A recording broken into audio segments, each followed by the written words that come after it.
चुनाव के बीच पाकिस्तान का मुद्दा भी गूंजने लगा है। गार्जियन एक अखबार है द गार्जियन, उसकी रिपोर्ट के बाद ये चीज़ लोगों को पता चली। पाकिस्तान में बीते एक साल करीब 21 आतंकियों की मौत हुई है, जिनका एक तरीके से मर्डर हुआ है। पीएम मोदी कल पहुंचे थे, उन्होंने वहां मोहम्मद शमी का जिक्र किया। तो क्या नरेंद्र मोदी मुसलमानों को भी एक तरह से इशारा कर रहे हैं कि दुखती रंग ये है कि वो खुलकर विरोध भी नहीं कर सकता है। पाकिस्तान का साफ तौर पे आरोप है कि जो कत्ल हुए हैं जो आतंकियों के, भारत ने करवाए हैं। तो दूसरे फेज में क्या लग रहा है, जिस तरह से पूरे समीकरण देखने को मिले, क्या बीजेपी और ज्यादा ताकत लगाकर चुनाव मैदान में उतर रही है? बीएसपी जितना नुकसान पहुंचाएगी ना, उतना बीजेपी का कमल। इकबाल अंसारी जो कि मेन मुद्दई थे कि वो केस हार गए सुप्रीम कोर्ट में, उसके बावजूद भी वो राम मंदिर में जब प्राण प्रतिष्ठा हुई वहां पहुंचे, लेकिन सपा और कांग्रेस वाले नहीं पहुंचे। ये उनसे भी गए बीते हैं। लोग घरों से उस हिसाब से नहीं निकले जिसकी कल्पना की जा रही थी। में ये मुस्लिम वर्सेस मुस्लिम में बीजेपी को फायदा। सीएम योगी आदित्यनाथ ने भी एक रैली में इसका जिक्र किया। यूपी समेत देश भर की कुल 102 सीटों पर पहले चरण में मतदान हो गए हैं और अब सबकी नजर दूसरे फेज पर टिकी है। यूपी की 8 सीटों पर दूसरे फेज में भी वोटिंग होनी है, लेकिन उससे पहले चुनाव के बीच पाकिस्तान का मुद्दा भी गूंजने लगा है। ऐसे में इन तमाम बातों पर आज हम चर्चा करेंगे। शुरुआत विजेंद्र आपके साथ करना चाहूंगा। यूपी में पहले फेज की वोटिंग इस बार पिछले बार के मुताबिक सुस्त दिखी है। लोग घरों से उस हिसाब से नहीं निकले जिसकी कल्पना की जा रही थी। तो ऐसे में क्या यह किसके लिए नुकसानदायक साबित होने वाला है, बीजेपी या फिर इंडी गठबंधन? देखिए क्या होता है, हर बार जब चुनाव होते हैं ना, तो इस बात का जिक्र होता है कि वोटिंग परसेंटेज बढ़ा है तो क्या सब लोग सरकार बदलने जा रहे हैं, परसेंटेज कम हुआ है तो क्या सरकार को लोग बदलना नहीं चाहते। नहीं, सरकार को बदलना नहीं चाहते। ये दो एक फैक्टर होते हैं। हालांकि ये 4 जून को पता चलेगा कि अगर कम वोट पड़े हैं तो बीजेपी को क्या हासिल हुआ है और सपा को क्या हासिल हुआ है, लेकिन क्योंकि लोगों में उत्साह होता है सरकार बदलने का, तो वो वोटिंग परसेंटेज 75 के अबव जाता है। जैसे पश्चिम बंगाल में है ऑलमोस्ट 75 के अबव है, त्रिपुरा में जो है 80% मतदान हुआ है लगभग, तो वहाँ लोग चाहते होंगे शायद फेस बदलना। पश्चिम बंगाल में तो बम्पर वोटिंग हुई है। इसका नुकसान बीजेपी को हो सकता है, ऐसा मेरा आकलन है। आशीष, 2 सीटें ऐसी इसमें, सहारनपुर, यहाँ पर सबसे ज्यादा वोटिंग हुई इस बार 65.95%, और रामपुर सबसे कम वोटिंग हुई है 54.77%। ये दोनों सीट ऐसे हैं जहां पिछली बार बीजेपी हारी थी। तो क्या लग रहा है, समीकरण इस बार कुछ वहां पे बदलता दिख रहा है? ये सहारनपुर में इमरान मसूद का जनाधार आपने देखा होगा, उनकी रैलियों में काफी भीड़ जुट रही थी।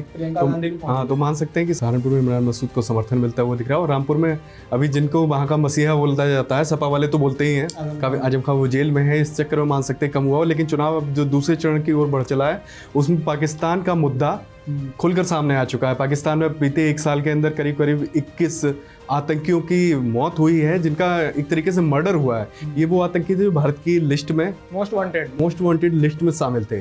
तो इसको लेकर भी अब बात होने लगी है कि पाकिस्तान में घुसकर भी हम आतंक के आकाओं को मार रहे हैं। सीएम योगी आदित्यनाथ ने भी एक रैली में इसका जिक्र किया, और साउथ में भी एक शायद रैली कर रहे थे जिसमें उन्होंने हैदराबाद में नाम लिया था इस मुद्दे का। इस मुद्दे को आने वाले चरण में काफी हद तक बढ़ाया जाएगा। यानी सर्जिकल स्ट्राइक के बाद ये सेक्रेट स्ट्राइक एक तरह से चल रहा है, यही ना, अगर योगी की माने या फिर ये चल रहा है कि नहीं चल रहा है, लेकिन ये मुद्दा बन रहा है। पाकिस्तान का साफ तौर पे आरोप है कि भारत की इशारों पर ये जो कत्ल हुए हैं जो आतंकियों के, भारत ने करवाए हैं, ऐसा पाकिस्तान का आरोप है। तो इसका तो सीधा फिर फायदा बीजेपी लेना चाहेगी विजेंद्र?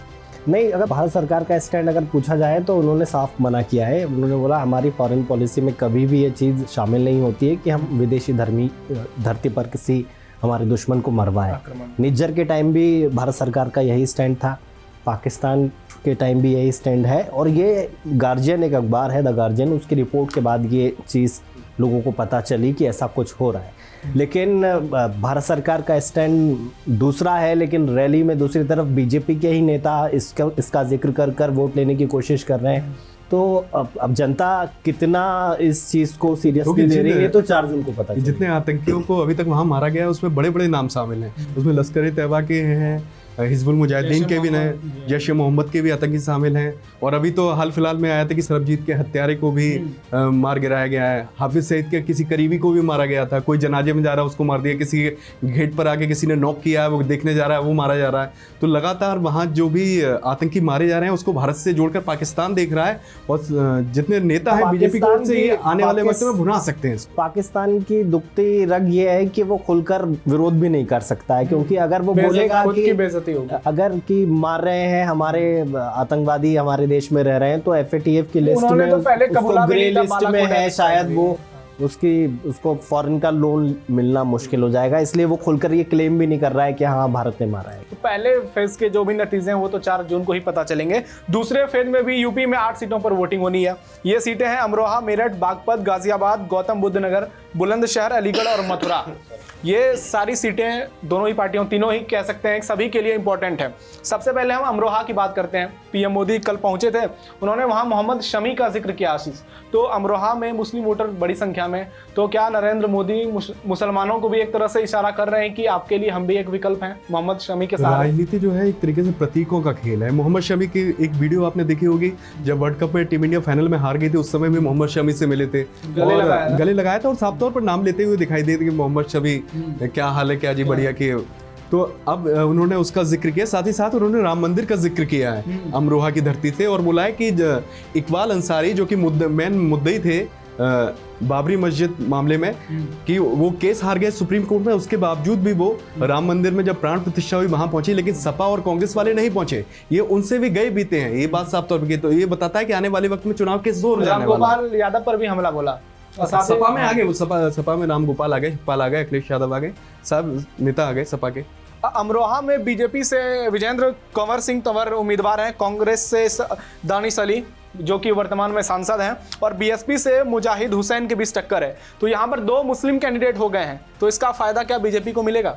निश्चित तौर पर बीजेपी को इसका फायदा मिल सकता है। कंवर सिंह तंवर यहाँ से 2014 में बीजेपी के टिकट पर चुनाव जीत चुके हैं, तो वो यहाँ पर एक टर्म सर्व कर चुके हैं। 2019 में अलायंस हुआ था बीएसपी और एसपी का, तो ये बीएसपी के खाते में सीट गई थी और दानिश अली बीएसपी के टिकट पर चुनाव जीते थे। यहाँ दलित भी बहुत बड़ा वोट बैंक है, यहाँ पर मुसलमान भी खासी तादाद में है। ऐसे में फायदा जो है दानिश अली के फेवर में भी जा सकता है, क्योंकि सपा का वोट बैंक मिलेगा। लेकिन कहीं ना कहीं उन्होंने जिस तरीके से बीएसपी को छोड़ा है ना आखिरी मौके पर, वो उनके दलित वोटर से वो खिलाफ जा सकता है। और बीएसपी ने जो कैंडिडेट दिया है वो भी मुस्लिम है, तो ऐसे में ये मुस्लिम वर्सेस मुस्लिम में बीजेपी को फायदा हो सकता है। अगली सीट है मेरठ, वीवीआईपी सीट है। अरुण गोविल बीजेपी उम्मीदवार हैं यहाँ से, सुनीता वर्मा एसपी से और देवव्रत त्यागी बीएसपी से हैं। तो मेरठ क्या लग रहा है, क्या कमल खिलने वाला है? मेरठ में कमल खिलने की जितनी उम्मीद है अगर बीजेपी वालों को है, उतना विपक्ष वालों को भी है, क्योंकि जिस तरीके से वहां पर सीटों का बंटवारा समाजवादी पार्टी की ओर से किया गया कि अतुल प्रधान नामांकन करने चले गए थे, विधायक थे वो। पहले तो अतुल प्रधान से पहले भी एक नाम सामने आया था, लेकिन जब अतुल प्रधान का नाम सामने आया, वो जब नामांकन करने पहुंच गए, पता चला नामांकन दाखिल करने पहुंचे, ऑफिस के बाहर से उनकी साइकिल ही गायब हो गई, मतलब उनसे टिकट छीन ली गई। फिर हेलीकॉप्टर से सुनीता वर्मा के जो पतिदेव हैं, जो वहाँ लखनऊ गए थे, पूर्व विधायक थे, वो लखनऊ गए थे, वहां पर उनकी बातचीत क्या हुई, उनको टिकट मिल गया। फिर अतुल प्रधान नाराज माने आ रहे थे, वो वापस आए। फिर सुनीता वर्मा की चुनौती कहीं ना कहीं तक कमजोर पड़ी है, क्योंकि अतुल प्रधान को लेकर कहा जा रहा है कि वो खेमेबंदी इस समय मजबूती से कर रहे हैं। वो मेरठ में बीजेपी ने एक मास्टर स्ट्रोक चलाया, क्योंकि राजेंद्र अग्रवाल 3 बार से जीत रहे थे। मास्टर स्ट्रोक नहीं, इसको ये भी तो आप कह सकते हैं, कहीं बीजेपी को कोई ऐसा अंदेशा तो नहीं हुआ ये सीट वो लूज कर सकती है? नहीं, देखिए मैं एक चीज बताता हूं आपको। देखो, सबसे बड़ा कॉम्बिनेशन एसपी बीएसपी साथ में लड़े 2019 में, उससे बड़ा गठबंधन नहीं हो सकता भारत के इतिहास में। और 10,000 से कम का मार्जिन रहा था, 14,000 समथिंग से जीते थे राजेंद्र अग्रवाल। तो ऐसे में बड़ी बात यह है कि बीजेपी उस दौर में ये सीट निकालती थी जब केंद्र में उसकी सरकार नहीं थी, उस दौर में ये सीट निकालती थी जब बीएसपी और सपा का वर्चस्व होता था। यानी कहीं ना कहीं गढ़ तो है, पीलीभीत की तरह मेरठ भी एक गढ़ है। ऐसे में नया फेज दिया है, एंटी इनकम्बेंसी चली गई है। अरुण गोविल कौन है ये किसी को बताने की जरूरत नहीं है। राम मंदिर बना है, लहर मैं नहीं बोलूंगा, क्योंकि चुनाव आयोग ने मना किया है कि इस तरह के शब्दों का इस्तेमाल ना करें कि इसकी हवा है, लहर है। हम बिल्कुल भी नहीं बोलेंगे, हम एक जिम्मेदार संस्थान है और हम चाहेंगे कि हम सच्ची तस्वीर लोगों तक पहुंचाएं। तो ऐसे में फायदा अरुण गोविल को मिल सकता है। बीजेपी का गढ़ है मेरठ। कास्ट फैक्टर की बात करें तो तीसरी सबसे बड़ी जाति वैश्य है, और वो वैश्य जाति से आते हैं, वो बाहरी नहीं है बिल्कुल, वहीं पे उनका जन्म वहीं हुआ है, उनका परिवार भी वहां रहता है। ऐसे में बीजेपी को एज है वहां पर। लेकिन एक तरीके से देवव्रत त्यागी को भी वहां नकारा नहीं जा सकता, क्योंकि त्यागी वोट बैंक अच्छी खासी तादाद में है वहां पर, और जिस तरीके से त्यागी समाज को भुनाने में लगे हुए, पश्चिम यूपी में त्यागी समाज को खिलाफ माना जा रहा था बीजेपी के, नाराज, तो उस तरीके से बीएसपी ने भी सही दांव खेला। अच्छा, अगली सीट है गाजियाबाद। यहाँ से अतुल गर्ग, जिनका आपने जिक्र किया, बीजेपी से हैं, कांग्रेस से डॉली शर्मा और बीएसपी से नंद किशोर पंडित। बीजेपी ने 2 बार के सांसद वीके सिंह, हर कोई उनको जानता है, उनका टिकट काट दिया। तो ऐसे में क्या लग रहा है विजेंद्र, गाजियाबाद बीजेपी के लिए सेफ है? मैं अपने दर्शकों को बता दूं कि 2008 में ये सीट अस्तित्व में आई, पहली बार चुनाव हुआ 2009 में, यहाँ से रक्षा मंत्री राजनाथ सिंह चुनाव लड़े, जीते भी और जीते। यहाँ से 4.5 लाख से ज्यादा यहाँ पर राजपूत मतदाता है, लेकिन बीजेपी ने इस बार वीके सिंह जो कि राजपूत थे उनका टिकट काटकर टिकट दिया है अतुल गर्ग को। वैश्य जाति से आते हैं। जो बागी खड़े हुए हैं बसपा से वो बीजेपी के बागी हैं, और पुंडीर जो है बीएसपी के टिकट पे चुनाव लड़ रहे हैं वो राजपूत हैं। ऐसे में आप देखिए, राजपूत है, डॉली शर्मा ब्राह्मण है, और गर्ग साहब जो है वो वैश्य है। ऐसे में कास्ट फैक्टर की बात करें तो बीजेपी की दाल यहाँ पतली है। लेकिन गाजियाबाद में, आप खुद गाजियाबाद में रहते हैं, शहरी आबादी ज्यादा है, मिडिल क्लास वोटर ज्यादा है, 5.5 लाख लगभग मिडिल क्लास वोटर है। में देखें तो सुनील शर्मा ने रिकॉर्ड बनाया था, मैं बता रहा हूं कि बीजेपी को शहरी मतदाताओं की फेवरेट पार्टी कहा जाता है। ऐसे में बीजेपी को पता था कि शायद हम ये सीट निकाल लेंगे, इसलिए उन्होंने गर्ग साहब को मौका दिया। और एक ब्राह्मण वोट बैंक भी अच्छा खासा है। जो साहिबाबाद सीट से जो विधायक थे सुनील शर्मा, उनको मंत्री बनाया गया चुनाव से ठीक पहले। वो करीब 5% के आसपास ब्राह्मण वोट बैंक है जो पश्चिम यूपी में जो सीटों को इफेक्ट करता है, उसको लेकर उनको बनाया गया ताकि वो ब्राह्मणों के वोट बैंक को मनाए या बीजेपी के खाते में लेकर आए। लेकिन यहाँ पर जो मेन मुकाबला होता हुआ दिख रहा है वो डॉली शर्मा के बीच में है और अतुल गर्ग के बीच। डॉली शर्मा 2019 के चुनाव में अच्छा खासा वोट उन्होंने प्राप्त किया था और शायद दूसरे या तीसरे नंबर पर रही थी। गौतम बुद्ध नगर नोएडा जहां हम बैठे हैं, इस सीट पर क्या लग रहा है, महेश शर्मा फिर से एक बार जीतने वाले हैं? ये सीट भी 2008 में अस्तित्व में आई, पहला चुनाव 9 में हुआ। बीएसपी ने पहली बार यहाँ पर गौतम बुद्ध नगर जब सीट बनी तो जीत दर्ज करी, लेकिन उसके बाद से बीजेपी का ये गढ़ रहा। और हम जहाँ मौजूद हैं नोएडा में, यहाँ से विधायक राजनाथ सिंह के बेटे पंकज सिंह है, तो कहीं ना कहीं शहरी आबादी ज्यादा है, कुछ बुलंदशहर का हिस्सा भी लगता है जहाँ तक मेरी जानकारी है। हाँ, तो उसका फायदा बीजेपी को मिल सकता है क्योंकि शहरी मतदाता ज्यादा है। यहाँ पे वो भी मजबूत उम्मीदवार बताए जा रहे हैं, राजेंद्र सोलंकी बीएसपी से हैं। यहाँ सपा ने भी 2-3 बार टिकट बदले। मसला ये है कि महेंद्र नागर, सबसे पहले महेंद्र नागर को टिकट दिया अखिलेश यादव ने, फिर कुछ दिन बीते, उसके बाद मैं अगर सही हूँ तो राहुल अवाना को टिकट दे दिया। हाँ, राहुल अवाना जाने लगे और प्रचार करने लगे। लेकिन जब कुछ दिन बीते फिर पता चला कि राहुल महेंद्र नगर के खेमे के लोग नाराज हो गए, तो अखिलेश यादव ने फिर से महेंद्र नगर को टिकट दे दिया।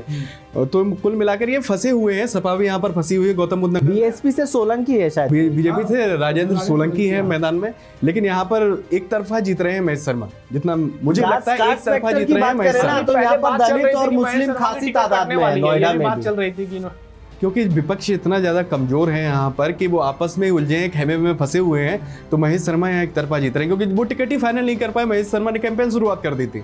बुलंदशहर लोकसभा सीट है अगली, जहां दूसरे फेज में वोटिंग होनी है। भोला सिंह बीजेपी 2 बार के सांसद हैं, 2014 में भी जीते हैं, 2019 में भी जीते हैं, बीजेपी ने रिटेन किया है।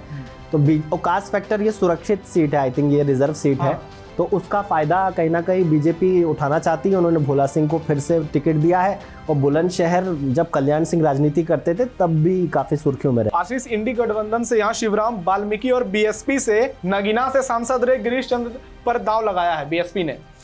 2009 को छोड़कर 1991 से यहाँ लगातार बीजेपी के सांसद रहे हैं, तो शायद मुश्किल होगी। की जो सीट है वहाँ पर किसानों और जितना मुझे समझ में आता है वहाँ जाटों की बाहुलता है।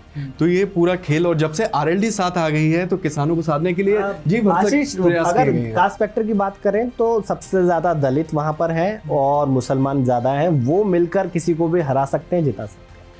लेकिन जिस तरीके से विपक्ष ने अपने उम्मीदवार उठाए, मतलब उतारे हैं, ये वोट बैंक बटेगा जिसकी आप बात कर रहे हो, मुस्लिम और दलित की। लेकिन जो किसान है, जाट है, मजबूरी में ही सही या कुछ भी हो, वो जाएगा बीजेपी के साथ ही। हर सीट पर बीएसपी ने अपना कैंडिडेट देकर मुकाबला एकदम रोमांचक पिछले बार से भी ज्यादा बना दिया इस बार। कुल मिला के समाजवादी पार्टी है को हर जगह कमजोर करने का काम बीएसपी इस वक्त कर रही है। लेकिन ये अंतिम मौके पर ये पलट भी सकता है पासा। लोग कह रहे हैं लेकिन योगी आदित्यनाथ बीएसपी पर हमले भी कर रहे हैं। से ये सवाल एक इंटरव्यू में पूछा गया कि आप लोगों ने मुस्लिम कैंडिडेट दिए हैं, ये वो, तो उन्होंने उल्टा काउंटर कर दिया कि सपा ने क्यों दिया। सपा मुस्लिम कैंडिडेट नहीं देती। अगर सहारनपुर में आपको दिख रहा है कि 7 लाख वहां तकरीबन मुसलमान है, तो आपने इमरान मसूद को मुस्लिमों का वोट लेने के लिए उतारा है ना।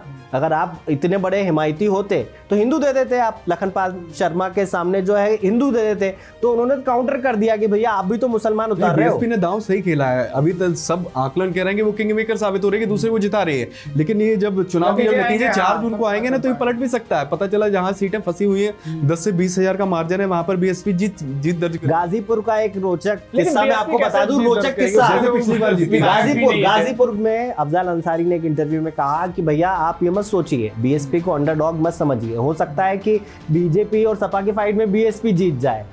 ये भी माना जा रहा है। बीएसपी को तो मेनली जो दलित पार्टी कही जाती है, जाटव या फिर 1-2 कास्ट की बात करें तो उसके अलावा बीएसपी का वैसा जनाधार अभी इसलिए भी नहीं दिख रहा है क्योंकि विधानसभा में भी उनके विधायक नहीं है। तो अब अगली बात करते हैं आशीष, ये बहुत ही इंपॉर्टेंट सीट है बीजेपी के लिए, अलीगढ़। सतीश गौतम के नाम की चर्चा बहुत हुई थी टिकट देने से पहले, फिर से उनको टिकट दे दिया गया है। विजेंद्र सिंह सपा से हैं और बीएसपी से हितेंद्र कुमार को टिकट दिया गया जो बीजेपी से आए हैं। नहीं, वहाँ अलीगढ़ में जो सतीश गौतम का विरोध है काफी बढ़ चुका, व्यापारी वर्ग में भी उनका विरोध है, बाकी अन्य समुदाय हैं उनके बीच में भी विरोध है, क्योंकि मैं अगर सही हूँ तो उनको लगभग 10 सालें हो चुकी हैं वहाँ, और उन पर लगातार आरोप लग रहे हैं कि वो कमीशन खोरी में भी व्यस्त हैं। ऐसी खबरें आई थी कि उन्होंने तमाम प्रोजेक्ट को लेकर ऐसी मांग की है। एक ऑडियो टेप भी आया था बीच में कथित, मतलब कि है कि नहीं है उसकी पुष्टि नहीं कर सकते, लेकिन वो कथित करके आया था और काफी वायरल भी हुआ था।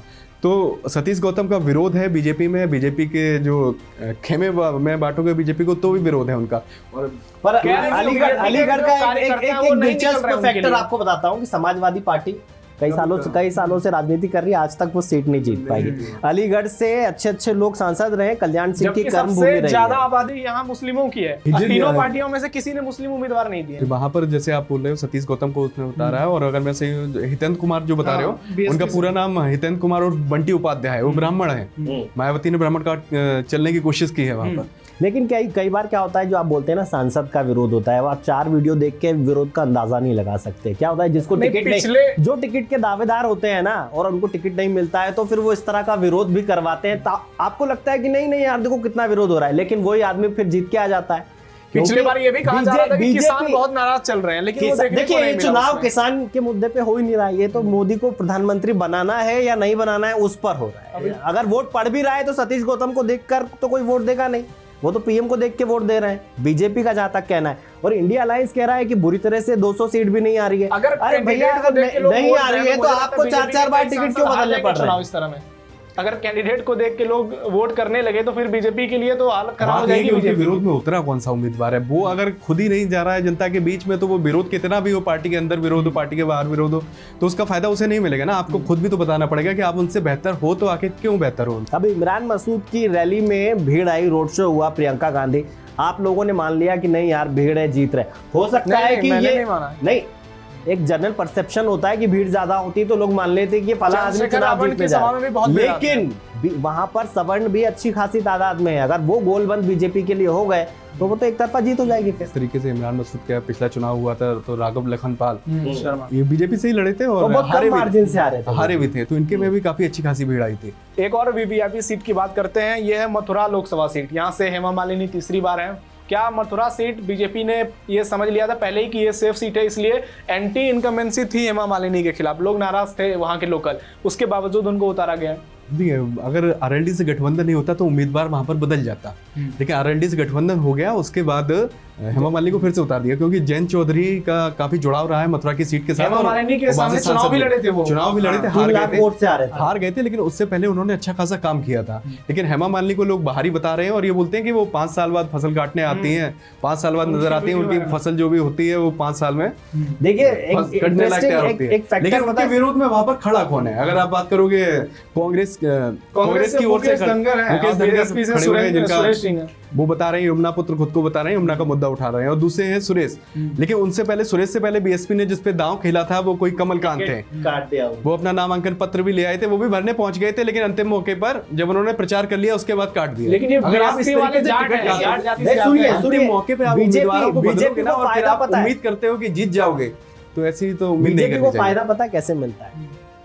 हेमा मालिनी के हस्बैंड है धर्मेंद्र जाट से आते हैं, तो वो जाट अपनी बहू मानते हैं, जबकि हेमा मालिनी साउथ का बैकग्राउंड है, वो जाट उम्मीदवार उतारा है वो जाट समाज से ही है। भैया मैं मान रहा हूँ, अगर 3 लाख की लीड से वो 2 बार चुनाव जीत रही है तो भले ही उनका चेहरा काम ना कर रहा हो, लेकिन पार्टी, हाँ मोदी के नाम पर वोट मिल रहा है।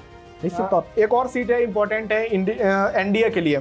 आरएलडी यहाँ से चुनाव लड़ रही है। बागपत राजकुमार सांगवान प्रत्याशी हैं, एसपी से अमरपाल शर्मा और बीएसपी से प्रवीण बैंसला उम्मीदवार हैं। तो बागपत क्या लग रहा है इस बार एनडीए के खाते में जाएगी? तो बागपत जा सकती है, क्योंकि जिस तरीके से बागपत पे भी जाट बाहुल्य है, गढ़ पूरी माना तरीके जाता से है जाटों को RLD गढ़ माना जाता है। और आरएलडी ने खुद जयंत चौधरी खुद नहीं उतरे, बल्कि उन्होंने किसी प्रत्याशी को उतारा। उनके परिवार के पुराने काफी हैं। नजदीकी हैं। तो ये कुल मिलाकर दिखता है कि बागपत में आरएलडी का जलवा देखने को मिल सकता है इस सीट। नहीं, बागपत की खासियत ये है कि देखिए बीजेपी बागपत 2 बार से जीत रही थी। मुंबई के कमिश्नर, मुंबई के पुलिस कमिश्नर नंबर 2 रहे पे जो भी उम्मीदवार रह रहा था आरएलडी का रह रहा था, जितना का मुझे पता है। सतपाल सिंह 2 बार जीते, उनका टिकट काट के ये कोटा इस बार जो है वो आरएलडी के कोटे में चली गई। बागपत जो है वो जाट बहुल है। आप ये मान के चलिए 80% भी अगर वोट मिल जाएंगे ना वो कम होंगे, इतनी बड़ी जीत हो सकती है वहां से आरएलडी की। एसपी ने अमरपाल शर्मा को उतारा, ये ब्राह्मण चेहरे हैं, पहले जो भी हो विधायक भाई, रह चुके हैं। मैं कह रहा हूँ चौधरी चरण सिंह वहां से 3 बार खुद चुन के आए हैं उस सीट से, और वो गढ़ है आरएलडी का। ऐसे में फायदा कहीं ना कहीं आरएलडी को होगा और सांगवान बड़े मार्जिन से जीते। तो आशीष, पहले फेज में जिस तरह से वोटिंग कम हुई, जैसा कि लोगों का कहना है, विशेषज्ञ भी यही कह रहे हैं, तो दूसरे फेज में क्या लग रहा है? जिस तरह से पूरे समीकरण देखने को मिले, क्या बीजेपी और ज्यादा ताकत लगाकर चुनाव मैदान में उतर रही है अब दूसरे फेज के लिए? बीजेपी तो और इसका वोटर पे असर देखने को जिस मिलेगा। तरीके से बीजेपी क्या है कि योजनाबद्ध तरीके से रणनीति को अपने अमली जामा पहनाती है। वो पहले देखती है कि क्या मुद्दे पहले चरण में काम क्योंकि जो पहला चरण चल रहा था तो पाकिस्तान वाला ही मुद्दा उसको कम उछाला गया, लेकिन अब ये मुद्दा आने वाले वक्त में और ज्यादा हावी होता हुआ नजर आएगा। ये आतंकवाद का मुद्दा, कश्मीर का 370 का मुद्दा, और बेरोजगारी वाले पे भी मुद्दा कि भाई आपने 60 साल तक करा, अब एक झटके में पीएम मोदी एक इंटरव्यू में बोलते हैं कि एक जो 6 दशक तक जो सत्ता में रहे वो उनका एक नेता बोलता है कि मैं आऊंगा और एकदम से गरीबी हटा दूंगा। तो कुल मिला के ये है कि अब पर आशीष मेरा जिस तरीके से हाँ जी, जिस तरीके से आगे जाएगा चुनाव, तो ये हमले और भी ज्यादा तीखे होते जाएंगे। और चुनाव, मेरा असेसमेंट ये है कि 13 राज्यों में हीट वेव चल रही है। आज कई अखबारों में छपी है वो खबर कि 13 राज्यों में जो है वो हीट वेव चल रही है, उससे लोग कहीं ना कहीं घर से बाहर नहीं निकलेंगे, गर्मी की वजह से वोट डालने नहीं जाते। तो हर बार तो चुनाव इसी महीने में होते हैं, ना लेकिन भाई इस बार ग्लोबल वार्मिंग की वजह से बहुत पहले से हीट वेव शुरू हो गई है। और दूसरी बात ये है कि चुनाव सोशल मीडिया पे लड़ा जा रहा है। आप देखिए सोशल मीडिया पे रील स्क्रॉल कीजिए, आप इंस्टाग्राम पे जाइए, आप देखेंगे कि कतर वाला इशू चल रहा है। कतर में सैनिक को फांसी होने वाली थी, बीजेपी ने बचा लिया। वो सारी चीजें पिछले आ रही हैं दशकों में फीड इस में बार का आपके। चुनाव सबसे साइलेंट चुनाव लग रहा है आशीष। जितने मतलब ये क्या है, तूफान से आने के पहले वाली जो शांति है वही है। अच्छा, तो ये तूफान इंडिया अलायंस की तरफ वाला है कि बीजेपी लेकर आ रही है? तो उठेगा, अब किसकी तरफ जाएगा ये तो 4 दिन में इस पता चलेगा। तूफान में बीएसपी की भूमिका काफी अहम रहने वाली है यूपी में। कह सकते हैं बीएसपी जितना नुकसान पहुंचाएगी ना उतना बीजेपी का कमल खिलता है। जैसे बिहार में एलजेपी ने नीतीश कुमार को पहुंचाया था विधानसभा चुनाव बिल्कुल में, वैसा ही होगा। तो चलिए देखते हैं अब दूसरे फेज में वोटिंग प्रतिशत में क्या इंक्रीज होता है। वोटिंग परसेंट, लोग ज्यादा संख्या में घर से बाहर निकलेंगे। और दूसरे फेज में, अब दूसरे फेज के बाद तीसरे, चौथे, पांचवें से लेकर अंतिम फेज तक चुनाव प्रचार जो होगा उसमें आक्रामकता कितनी ज्यादा बढ़ेगी, इस पर सबकी नजर होगी। तो फिलहाल इतना ही। देश दुनिया की तमाम खबरों के लिए आप जुड़े रहिए श्रेष्ठ यूपी के साथ। नमस्कार। उत्तर प्रदेश की हर खबर से अपडेट रहने के लिए श्रेष्ठ यूपी को करें सब्सक्राइब, बेल आइकन दबाएं और देखते रहें श्रेष्ठ यूपी।